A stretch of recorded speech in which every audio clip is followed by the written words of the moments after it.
Assalamu alaikum, dear students. How are you? I hope you will be fine. Now we are going to solve question number 3. Exercise 2A, unit number 2, countdown book 5.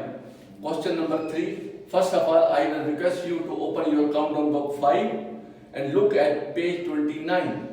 Page 29, question number 3. Yes, I have written question number 3. All parts of question number 3. There are 5 parts: A, B, C, D, and E. Question number 3. Select the correct answer from the given options. फिर वही given option, हर statement के में 4 answers दिए गए हैं, A, B, C, D. उस 4 answers में से आपने एक आंसर जो है वो आंसर वो दुरुस्त है, सही जवाब है, और 3 जो है वो गलत है. आपने जो दुरुस्त है वो करेक्ट आंसर पे जो है वो आपने चूज करना है कि इनमें से कौन सा 4 में से करेक्ट है, उस पे आपने टिक करना है. तो ये देखें, पार्ट ए है 125 multiplied by 13 is divisible by. कहते इन दोनों को अगर मल्टीप्लाई करें तो फिर उसका जो प्रोडक्ट आएगा पार्ट ए वो ओनली 5 पर डिविजिबल होगा, पार्ट बी 5 एंड 13 5 पर भी डिविजिबल होगा और 13 पर भी होगा. पार्ट सी, ऑप्शन सी 5 पर भी डिविजिबल होगा. क्या इन इसका प्रोडक्ट इसको मल्टीप्लाई करने के बाद जो इसका आंसर आएगा वो 5 एंड 9 दोनों पे डिविजिबल होगा या सिर्फ 10 पे डिविजिबल होगा. इस 4 ऑप्शन में से हमने देखना कि कौन सा ऑप्शन करेक्ट है. उसके लिए सबसे पहले हमें क्या करना होगा, हमें 125 को 13 से मल्टीप्लाई करना होगा रफ वर्क में. ये देखिए, ये हमारा है रफ वर्क. इसमें 125 को मल्टीप्लाई करेंगे हम 13 से.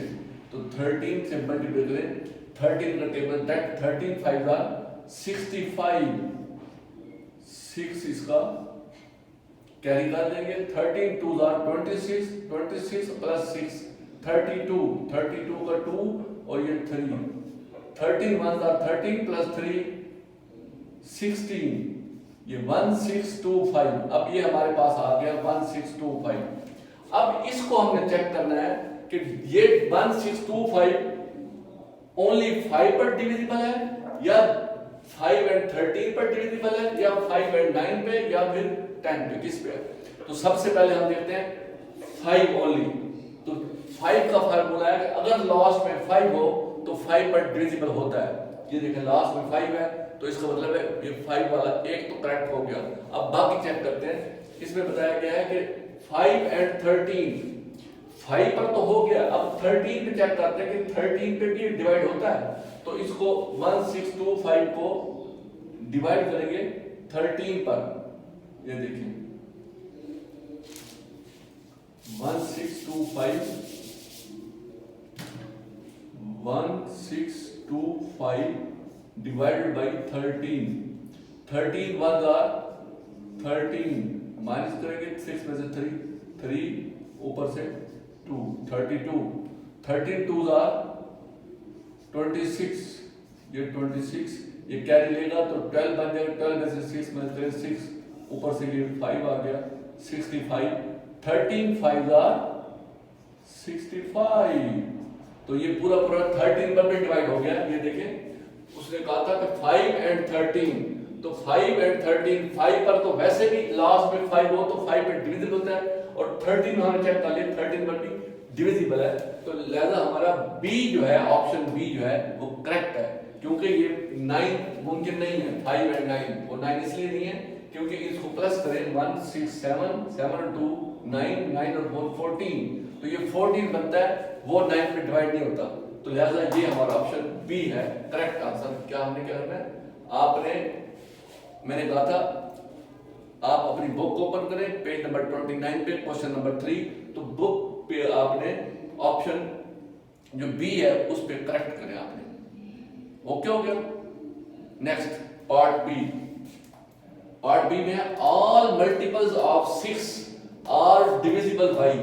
जितने भी 6 के मल्टीपल हैं, 6 के मल्टीपल क्या होते हैं, 6 का table 6 1 are 6, 6 2 are 12, 6 3 are 18, 6 4 are 25, 6 6 are 6 5 30। तो इस तरह जितने भी ये टेबल के अंदर आते हैं मल्टीपल्स, वो कहते हैं all the multiples of 6, all the multiple of 6 are divisible by. जितने भी मल्टीपल हैं ये किस पे डिवाइड होते हैं उसमें देखें। वो कहते हैं ए पार्ट है 2 and 6, 2 and 6 बोथ पे डिविजिबल होंगे। बी में है 2 and 3, सी में है 2 3 and 6, डी में है 6 ओनली। तो इन चारों में से कौन सा आपने करना है ठीक होगा। तो देखें ये ऑप्शन ए में है 2 and 6, बी में है 2 and 3, सी में है 2 3 and 6। ये जो तीन चीजें हैं उसमें देखें कि 6 के 6 1 are 6, 6 2 are 12, 6 3 are 18, 6 4 are 24, 6 5 are 30। ये जितने भी हैं 2 पर भी डिवाइड हो सकता है क्योंकि 6 की सारी इवन नंबर है तो 2 पर डिवाइड हो जाएंगे।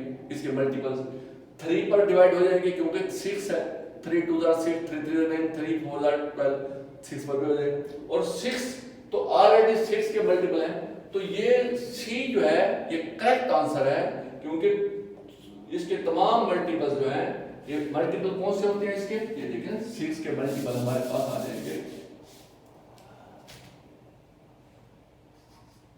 ये देखिए 6 का टेबल पढ़ते हैं 6 12 18 24 30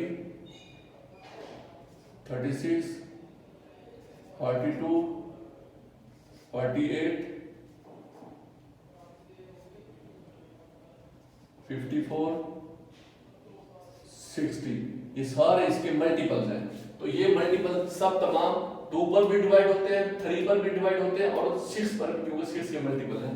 तो ये करेक्ट आंसर है हमारा ये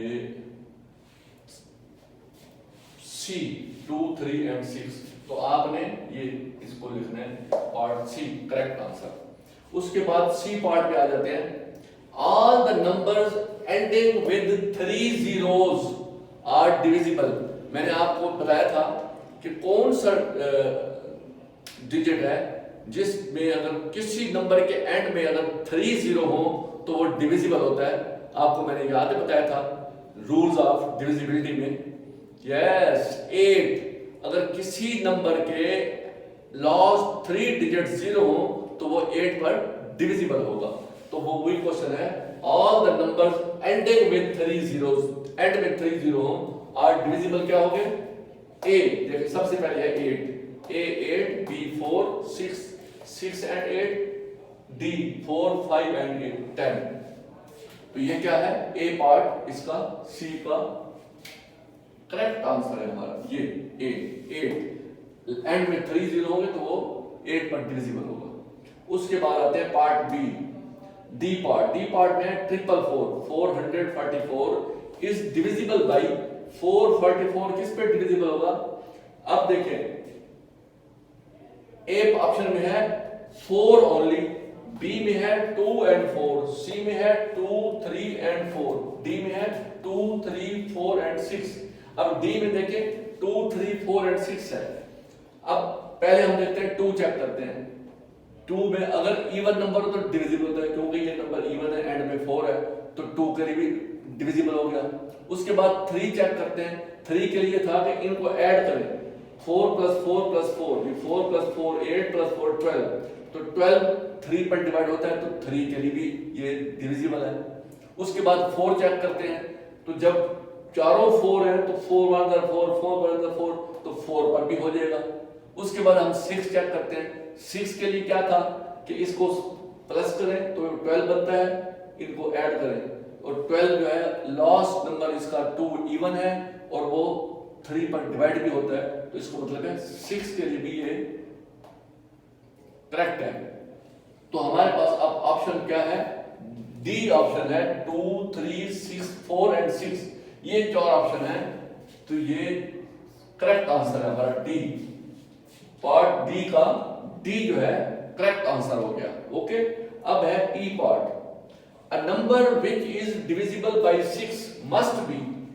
कोई भी नंबर जो डिविजिबल 6 पर डिवाइड 6 पर डिवाइड हो जाता है वो क्या होगा, must be an even number, वो कहते हैं वो इवन नंबर होगा जो 6 पे डिवाइड होता है, must be even number, B an odd number, C a prime number, D ending with 0। तो सी के लिए आपको पता याद है कि ये मैंने आपको बताया था कि डिविजिबिलिटी रूल, 6 का डिविजिबिलिटी रूल क्या होता है 6 के लिए कि एंड में इवन नंबर हो और फिर ऐड करें तो 3 पर डिवाइड भी हो जाए, एंड में इवन नंबर हो। मस्ट था 6 के लिए कि उनके तमाम डिजिट्स को ऐड करें और वो 3 पर डिवाइड भी हो जाए और उसका लास्ट डिजिट जो है वो इवन नंबर हो। अब इसमें क्वेश्चन देखें, a number which is divisible by 6 must be, कोई भी नंबर हो जो 6 पे डिविजिबल होगा तो मस्ट भी क्या है इवन नंबर।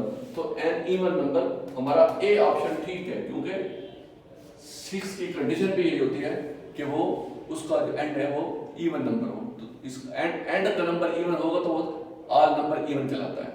ओके, ये क्वेश्चन नंबर 3 ये था select the correct answer from the given options. ये 4 ऑप्शन में से जो करेक्ट आंसर था वो आपने करना था। ये मुकम्मल हो गया, आपने बुक पे आपने करेक्ट आंसर जो है वो राइट कर दिया। इसके बाद क्वेश्चन नंबर 4, 5, 6, 7 वो सारे इसी डिविजिबिलिटी रूल्स के हैं। तो मैंने कहा था कि ये रूल्स अगर आपको पता है, इसकी कैटेगरी बना दी थी। फर्स्ट कैटेगरी में 2 था, सेकंड कैटेगरी में 3 एंड 6 एंड 9 था, और थर्ड कैटेगरी में 4, 8 और फोर्थ कैटेगरी में 5 और 10। तो इस कैटेगरी को आप सामने रखेंगे, इसके रूल सामने रखेंगे तो ये पूरी एक्सरसाइज आप इजीली सॉल्व कर लेंगे। Thank you very much.